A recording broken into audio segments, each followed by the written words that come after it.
Guys, stick around because this could be the most important thing you hear all day. So this all started about a year ago when I was planning on coming fishing up here with a buddy, March 22nd. I invited so many people to come with me, and it turns out no one could. I was like, whatever, and I just came up here by myself. On the drive up here, I had this really weird feeling to listen to a sermon, which is kind of crazy because I had been really distant from God for the last few years. So I went on Spotify, just started scrolling through different things. I found a sermon called Neglecting Something So Great. And the sermon talked about being distant from God, what you need to do to reconnect with Him, and why reconnecting can be so important. So in the sermon, a lot of great analogies were used, and one that really stuck out to me was how a lot of people will feel like their life is just passing them by, but that's also because they're not close to God and they're not realizing His greatness every day. It said, it's like standing ankle deep in a river as the waters just pass you by, and saying how we need to go deeper in our faith and deeper into this river.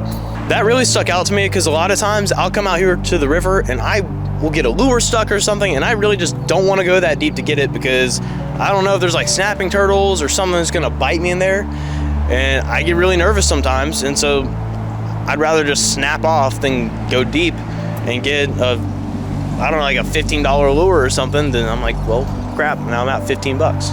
So I finished the sermon around the time I got up here. It was a little over an hour drive. I felt really convicted, and so I prayed to God. I was like, God, what are my next steps? What do you want me to do from here? How can I reconnect with you in a way to where it doesn't feel like I'm just going through the motions? About that time, I'm walking down to the river. I pass by this park that's a big field that never has anybody in it. I come here all the time. I never see anyone in this field, and as I was walking down, still didn't see anybody, same as usual.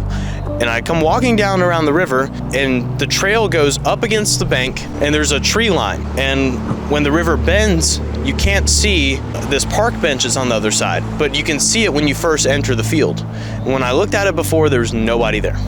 I come around the bend after following the trail, and there was a guy sitting there with his dog. And about the time I'm approaching the bench, he gets up and starts walking the same direction I'm headed at a much slower pace. So I'm just sitting there thinking, oh man, I can't wait to get to the fishing spot, catch some smallmouth, do my thing. And he's slowing down. I'm like, okay, I'm gonna say hi to this guy and just keep going. So he stops me and just like, hey, how you doing? Just casual, what's up? And then he just jumps right into talking to me about neglecting my faith. Weirdest thing I have ever had happen to me. I was like, you won't believe this, but I just listened to a sermon about that in the truck, and that's kind of where I've been in my life.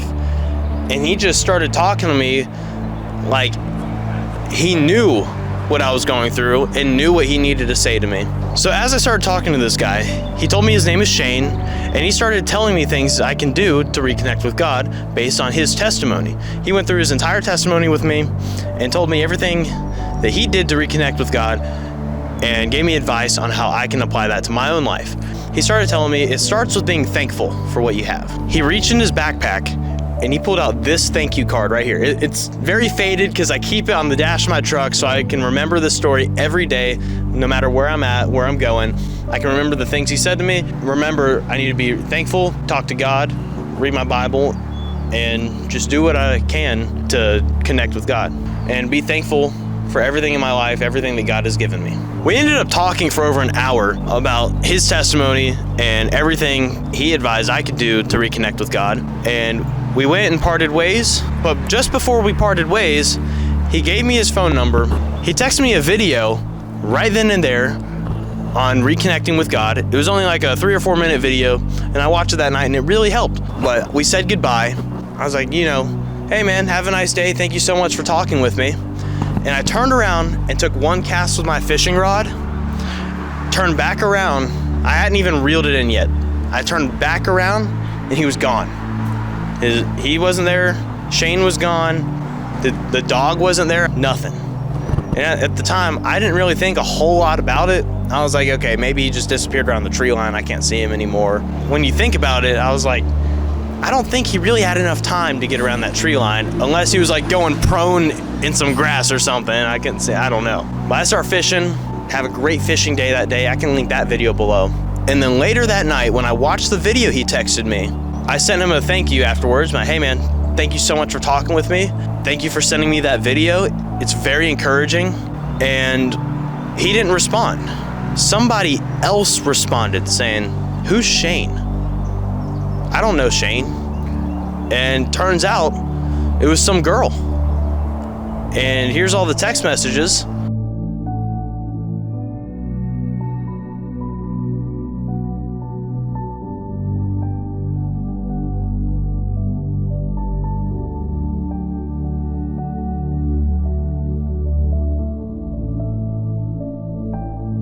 I have no idea what to make of this. And you can see a couple months later, he texts me again, and I respond, and look at what they said.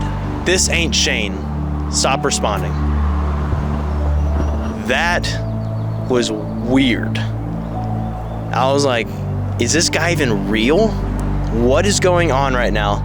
I don't know exactly what to make of this, but what I do know is God was trying to send me a message. God was really speaking to me that day. No matter where you're at in your life, God's always trying to send us signs and trying to reconnect with us. And it's up to us to really choose whether we're going to acknowledge those signs, no matter how big or small.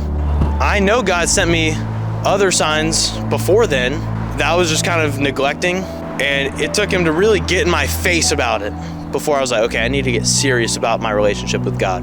And so I actually went and became a camp counselor for a beach camp with my local church that I grew up going to. I had a great time, met some great people. All my campers, shout out to you guys. You guys are great. Hunter, my co-counselor, he's an awesome guy too. That was another wake-up call for me. And then later on, this past December, today is actually April 1st, but back in mid-December, I saw someone post on Instagram that if you read a chapter of Luke every day, so Luke has 24 chapters, and it's telling the story of from the birth of Jesus to his death and when he rises again. And if you read a chapter a day throughout the month of December, you finish the book on Christmas Eve.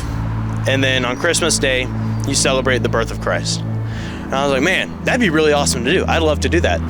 And I think it was like December 3rd at that time, and then a few days went by and I kept forgetting about it. And then it was around like December 14th. I read through the entire book of Luke that day. And I was like, whoa, this is awesome.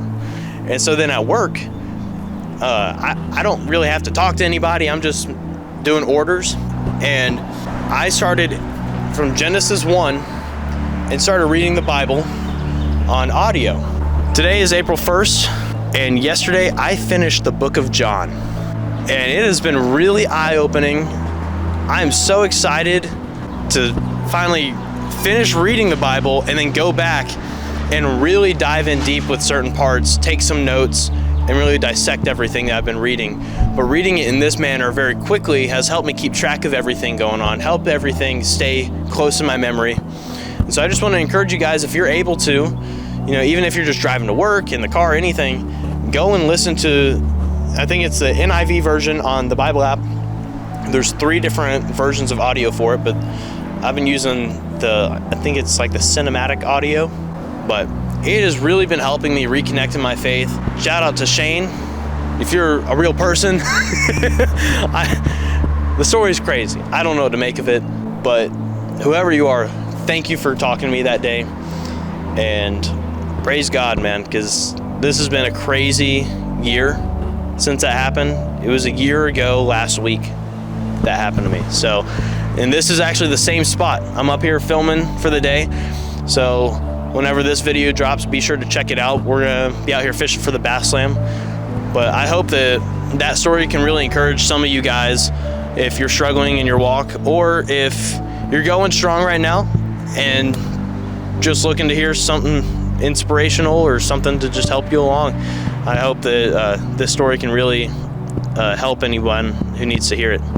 So thank you guys.